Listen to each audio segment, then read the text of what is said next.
The Empire Builder is known for its on-time service. The train's just minutes from departure, and there's still passengers that haven't boarded the train. Even a minute's delay on our train can have a domino effect on any of the other trains scheduled.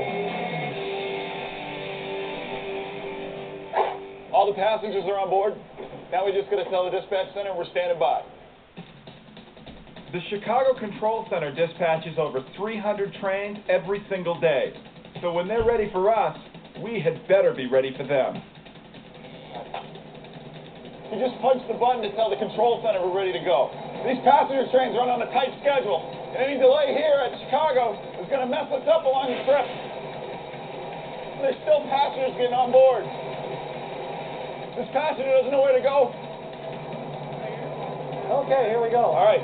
Are we all set? We've got everybody on board? We're all set. Everybody's ready, and we're ready to go. Can I say all aboard? Absolutely, you can. Okay.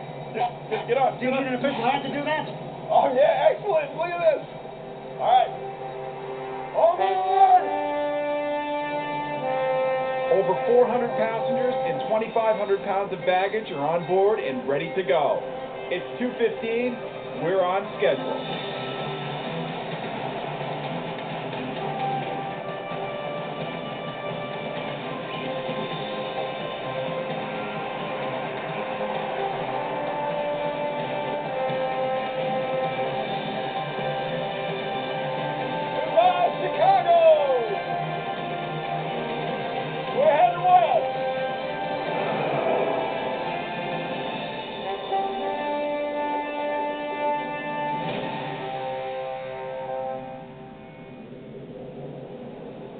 On any passenger train, safety is paramount, so Amtrak goes above and beyond to ensure a smooth and safe journey. I'm riding the locomotive of Amtrak's Empire Builder. Each locomotive has a throttle to control speed, a horn to alert other trains and motorists, and a direct line of communication with dispatch. When it comes to safety, Amtrak doesn't take any chances.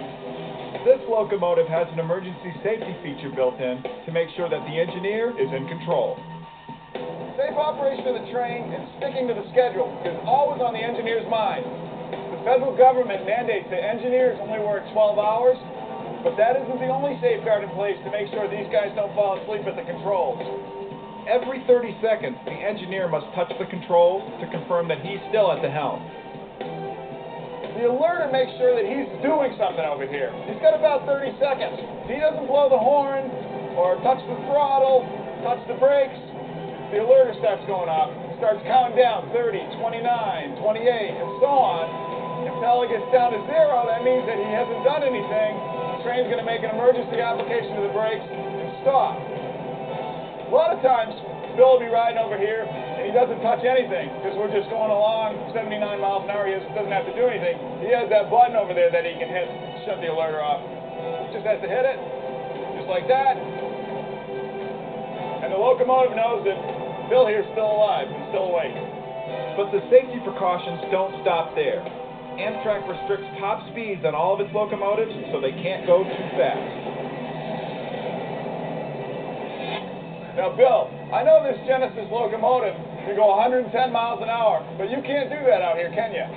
No, 79 is the maximum authorized speed with the overspeed set at 83. The overspeed function sets a ceiling for how fast our train can go. Like the alerter button, it provides added safety to the crew and passengers. We're going 79 miles an hour right now. Now, Bill is going to get this train up over that, and we'll see the overspeed function work. We'll show you how safe this is. It's We're up 10 to o'clock. 80. We're up to 80. Hear the beeping? That's telling him he's going too fast. If he doesn't respond, the train's going to come to a stop, and he's going to have to answer to somebody. Throwing a train into emergency would be like slamming on the brakes of your car. But instead of skidding out, a train can derail. So Amtrak trains its engineers to use these safety controls only as a last resort. We're now about 100 miles outside of Chicago. It's mid-afternoon, and that means it's lunchtime. In the 46 hours between Chicago and Seattle, there are 5 meal times and 400 mouths to feed. The toughest job on the train is keeping all these people happy. The Empire Builder's dining car has 2 levels. The upstairs level can seat up to 65 diners at a time. The bi-level dining car is a restaurant on the rails. Preparing and serving food on a moving train isn't easy, but for the workers on the Empire Builder, they can't let the passengers know that. The real work is happening down on the lower level in the full-service kitchen. There, in-house chefs make everything from Caesar salad to omelets, all while the train is racing along at 79 miles per hour. The order goes down this chute right here to the kitchen and the lower level. When the clip comes down, that means people are hungry upstairs. Let's see what we have here. Order up! 200 eggs this morning alone.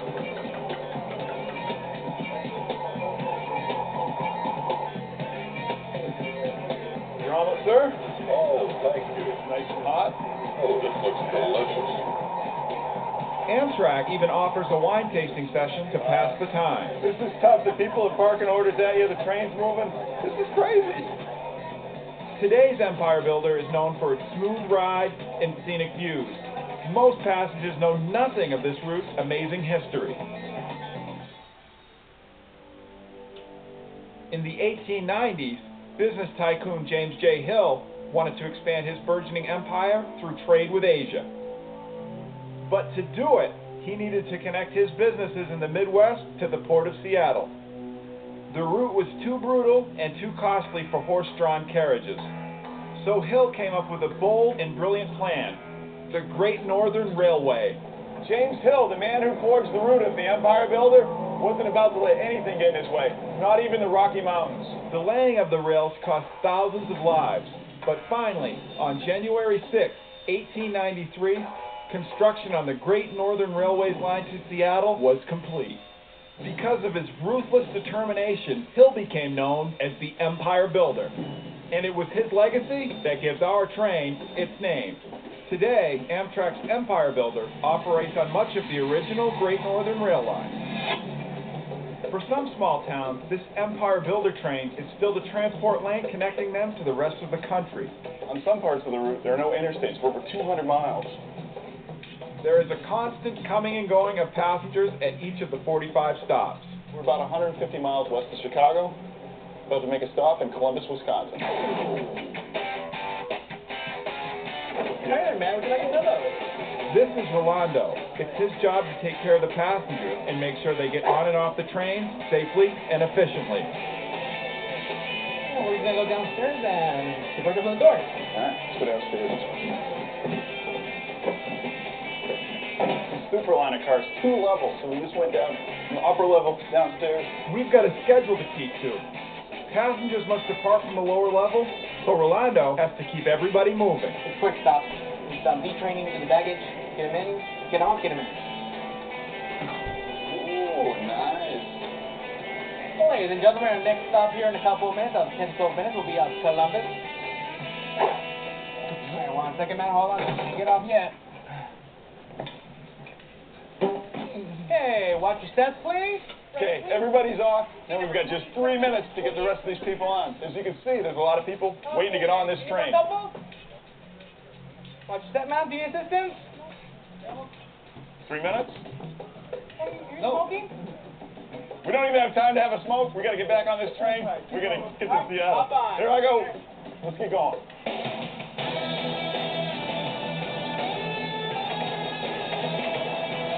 We get out of there right on time. And it's a good thing we did, because we're heading into the largest and wildest mountain chain in America. And we want to get